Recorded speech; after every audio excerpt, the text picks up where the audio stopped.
Queridos irmãos e queridas irmãs, vamos aqui a mais uma prática da Evangelho-Terapia. A Casa de Zico Horta vem nos estimulando com esses encontros semanais a entendermos que a nossa aproximação do Evangelho, a nossa determinação em conhecer esse Evangelho, em tomar conhecimento daquilo que Jesus veio nos dizer.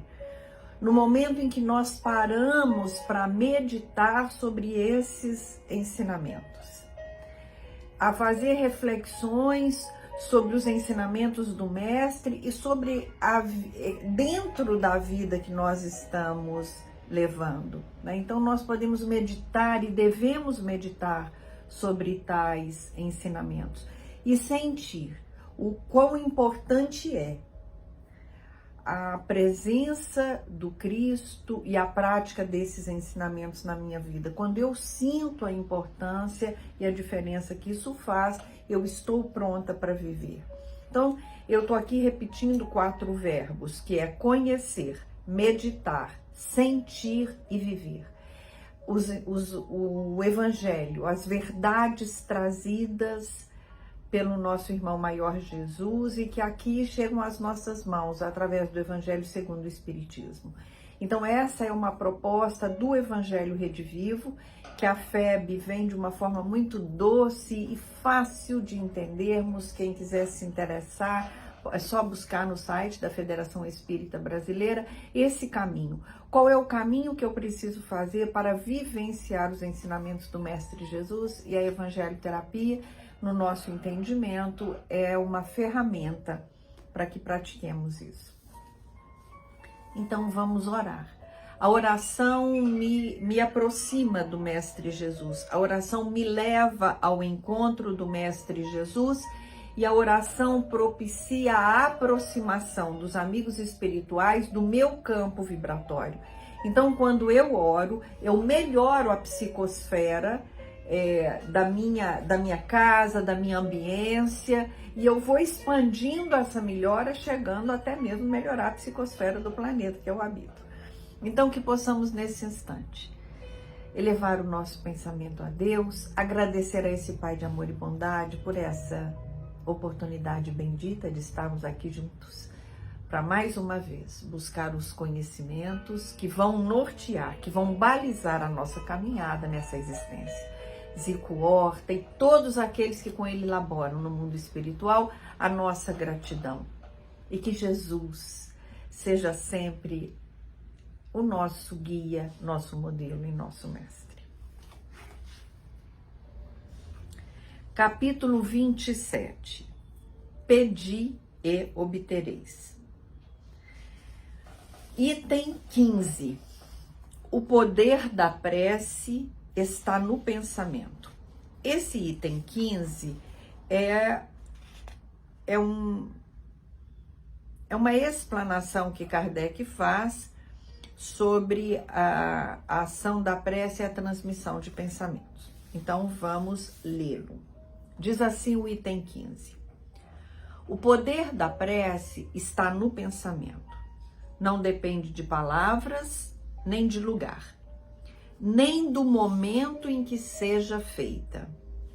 Pode-se, portanto, orar em toda parte e a qualquer hora, a sós ou em comum.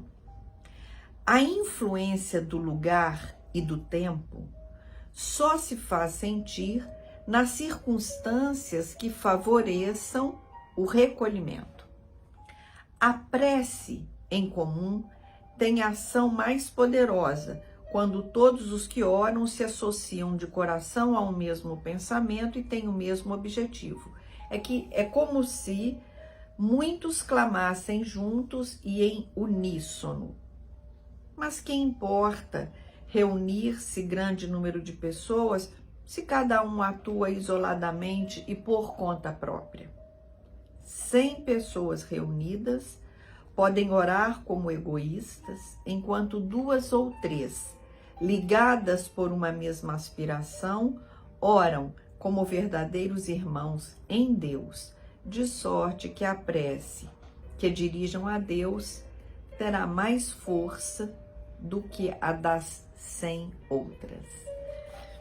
Então, meus queridos, o que aprendemos com o codificador nessa reflexão sobre a prece? Ele nos diz aqui que a prece, então, são palavras de Kardec. A prece, o poder da prece está no pensamento. Então, como que nós vamos falar da prece? Kardec afirma que o poder da prece está no pensamento sem eu compreender como que eu fico pensando essas coisas. Quantas vezes nós dizemos assim, eu não consigo. Esse pensamento me invade e eu não consigo me distanciar dele. Quando eu vejo, eu já estou pensando. E é um pensamento, às vezes, que traz desconforto, às vezes até sofrimento. Então, se o poder da prece está no pensamento, eu preciso vigiar o meu pensamento. E o que é vigiar o meu pensamento? Eu preciso escolher em que quero pensar. Eu vou escolher em que ou com que eu quero me preocupar. Então, vem um pensamento de julgamento com relação ao meu próximo. Aquele pensamento vem, eu me conscientizo dele, falo, puxa vida, eu estou pensando que aquela pessoa fez ou não fez determinada coisa de forma intencional. Hoje eu estou fazendo um julgamento, pode não ser nada disso. E aí eu tiro o pensamento.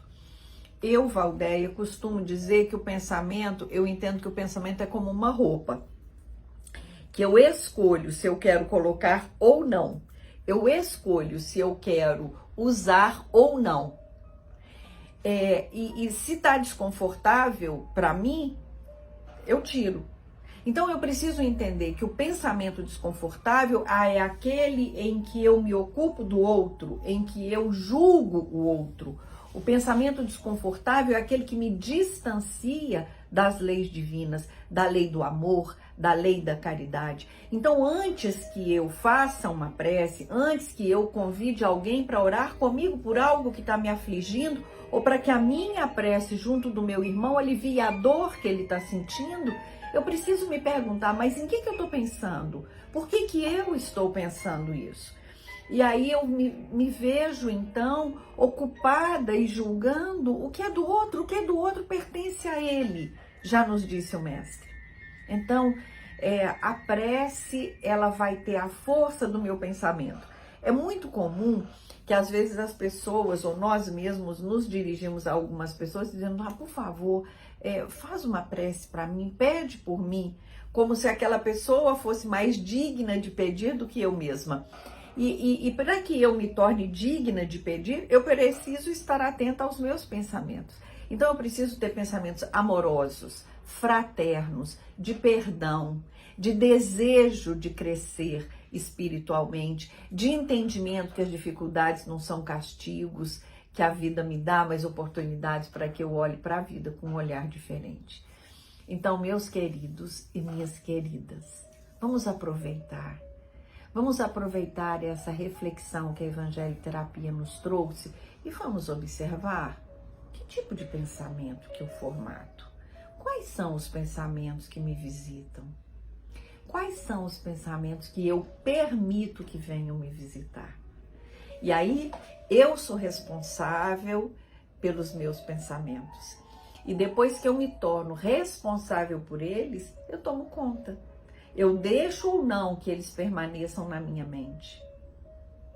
Porque eu penso, eu sinto a partir daquilo que eu pensei e muitas vezes eu vou agir em cima daquilo que eu senti.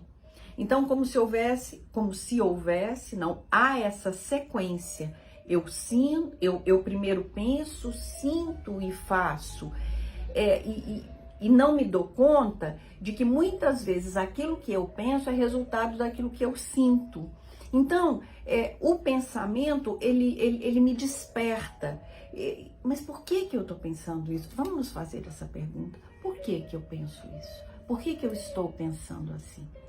E a partir daí, eu vou crer que as minhas orações, as minhas preces, elas serão tão fortes ou tão potentes, como aquelas a que eu atribuo a pessoas que são puras de coração, não me comparando com essa pessoa, mas fazendo um esforço muito grande para que a minha prece seja fruto de um pensamento, de um coração que deseja que os pensamentos sejam cada vez mais afinizados com os ensinamentos do Mestre Jesus. E que Jesus esteja hoje e sempre conosco.